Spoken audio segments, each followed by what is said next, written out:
Bonjour, aujourd'hui nous allons faire un gâteau de crêpes salées avec des crêpes de sarrasin aux champignons, jambon, emmental et pousses d'épinards.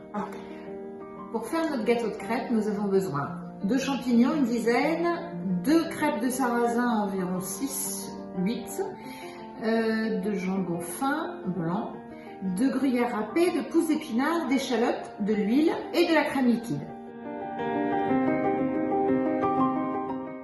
Je vais couper mon champignon en 3, puis en petites lamelles afin d'avoir des petits morceaux de champignons qu'on va faire revenir dans un petit peu d'huile végétale.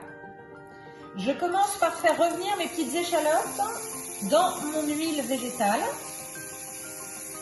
Quand elles commencent à être un petit peu translucides, j'ajoute mes champignons.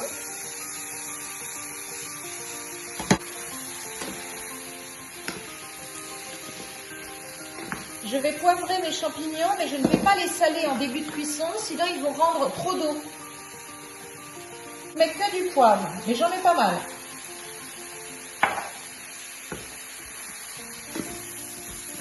J'ai lavé mes pousses d'épinards et je vais couper mes tranches de jambon en tout petits morceaux. Alors soit vous êtes très patient et vous me faites des petites lamelles comme ça, extrêmement petites pour votre jambon.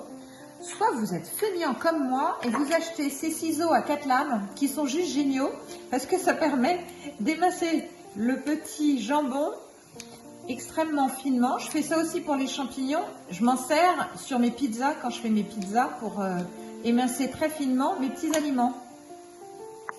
Je vais ajouter mon jambon avec mes champignons et mes petites échalotes. Je vais remuer tout ça pour mélanger et que le jambon s'imprègne un petit peu du goût des échalotes et des petits champignons. Voilà, mais je ne laisse pas griller, hein, c'est vraiment 2 minutes. Et là, je vais ajouter ma crème fraîche. Alors, vous en mettez pas mal. Moi, je mets 2 briques de 20 centilitres. Pour que ça soit très crémeux. Voilà, j'ai ma crème qui a bien fondu avec mes champignons. Quand tout est bien remué, j'ajoute mes pousses d'épinards qui vont directement fondre dans la crème. Vous auriez pu ajouter une boule de mozza coupée en morceaux si vous aviez eu envie. Alors, je remue mes pousses d'épinards dans ma crème chaude avec mes champignons, mes petits morceaux de jambon émincé, mes échalotes. L'épinard va cuire un petit peu comme ça au chaud et ça va énormément réduire. Donc moi j'ai mis une barquette d'environ 200 grammes, 250 grammes de pousses d'épinards. Voilà, ça permet de faire manger du verre aux enfants. Ça donne un petit goût, un petit peu de mâche dans vos crêpes et ça se marie très bien. Pendant que notre garniture est en train de réduire un tout petit peu sur 3,5, pas un feu trop fort avec la crème, les champignons, les pousses d'épinards, le jambon, les échalotes et la mozza si vous en avez rajouté, j'allume mon four à 180. Je mets dans le fond de ma cocotte. Moi, j'ai pris une cocotte pour enfiler toutes mes crêpes les unes sur les autres. Je mets un petit peu de gruyère râpée dans le fond et un tout petit peu d'huile végétale. Voilà. Je pose une première crêpe dans le fond de ma cocotte. Voilà. Il faut que vous preniez... Ça peut être un moule à gâteau avec le bord que vous pouvez enlever à la fin. Moi, j'ai trouvé une cocotte qui a quasiment la contenance. Voilà.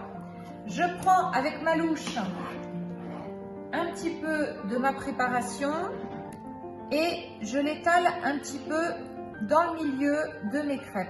Voilà. Et je vais monter. Je rajoute un petit peu parce que là, il n'y en a pas assez. Voilà. Et en fait, vous allez faire un gâteau de crêpes en montant chaque couche comme ça avec une crêpe du mélange, une crêpe du mélange. On est parti. J'ajoute un petit peu de gruyère fondue sur ma préparation qui va fondre pendant la cuisson. Là, je termine ma dernière couche.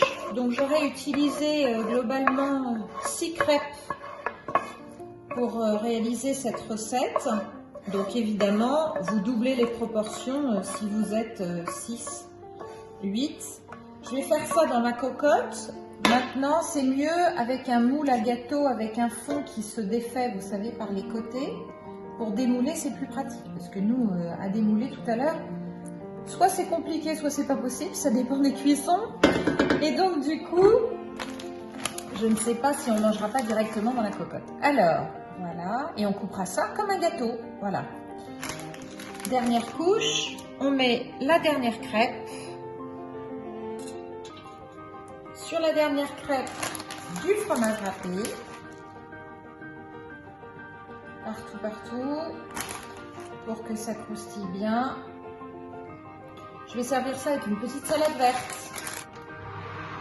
J'enfourne sans couvrir une petite demi-heure. C'est parti!